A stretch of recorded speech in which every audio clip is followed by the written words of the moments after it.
Shalom, selamat malam minggu tentunya, karena hari ini saya sedang merekam pada waktu Sabtu malam minggu.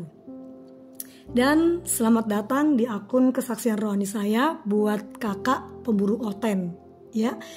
Di VT saya sih yang komen ini itu namanya pemburu oten ya, luar biasa sekali.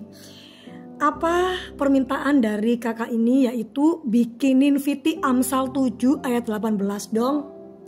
Sebelum saya membahasnya ya, saya berdoa kiranya Roh Kudus menjamah hati kita semuanya, sehingga Roh Kudus bisa memampukan kita untuk mengerti firman Tuhan yang sudah disampaikan.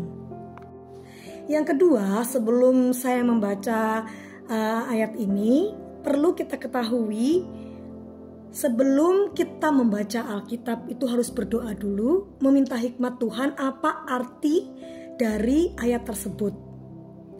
Dan juga kita harus mengerti apa maksud dari nats itu dan mengapa ada nats ini di dalam Alkitab. Ya, jadi tidak serta-merta diartikan menurut pikiran kita sendiri, diartikan menurut kehendak kita sendiri. Jadinya nanti amburadul ya.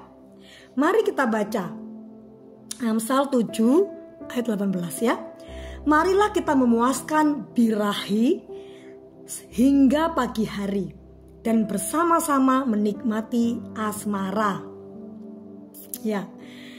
Jadi di sini dia di dalam nas Amsal 7 dari ayat 1 sampai 27 ini ya, sebenarnya adalah memperingati kita semua terhadap kebejatan moral yang dilakukan atas nama kasih. Oke. Dan juga ayat ini menjelaskan ketika kita menuruti kebejatan moral yang dikehendaki daging ini, ayat ini juga menjelaskan dan menekankan akibat dari perbuatan yang rusak ini. Jadi di sini Alkitab bukan menyuruh kita, bukan menasihati kita untuk memuaskan birahi, untuk memuaskan nafsu, untuk menikmati asmara yang bukan suami istri. Ya, justru di sini itu diberitahukan kepada kita semuanya tentang kebejatan moral dan apa akibat dari kebejatan yang sudah dilakukan oleh kita, ya. Dan di dalam Amsal ini tuh ya menjelaskan tentang kedursilaan seksual itu mengakibatkan banyak hal.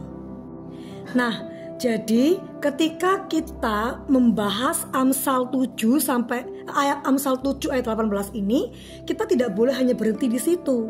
Kita harus membaca semua ayat sehingga kita mengerti apa makna dari Amsal ini. Mari kita kupas. Amsal 7 ayat 1 sampai 5 itu menjelaskan tentang komitmen yang teguh kepada segala yang dinyatakan baik dan benar oleh Allah. Oke, sekali lagi bahwa di Amsal 7 ayat 1 sampai 5 ini kita diperintahkan untuk berkomitmen supaya kita teguh kepada segala yang dinyatakan baik dan benar oleh Allah.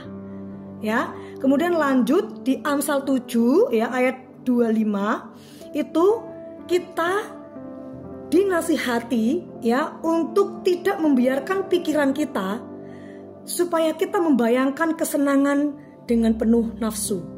Ya, jadi di ayat yang ke-25 ya, di surat Amsal ini kita dinasihati untuk tidak membiarkan pikiran kita melayang-layang, membayang-bayangkan hawa nafsu kita kepada orang lain yang bukan istri atau suami kita.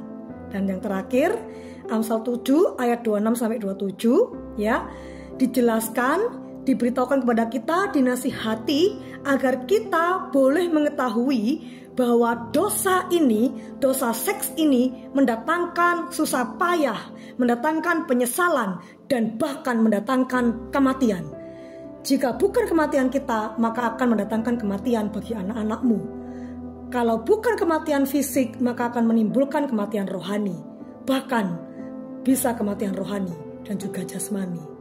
Jadi dengan kita menghindari memuaskan birahi bersama suami atau istri, orang lain atau bahkan yang bukan, maksudnya saya bukan pasangan kita, mengakibatkan, menimbulkan kematian.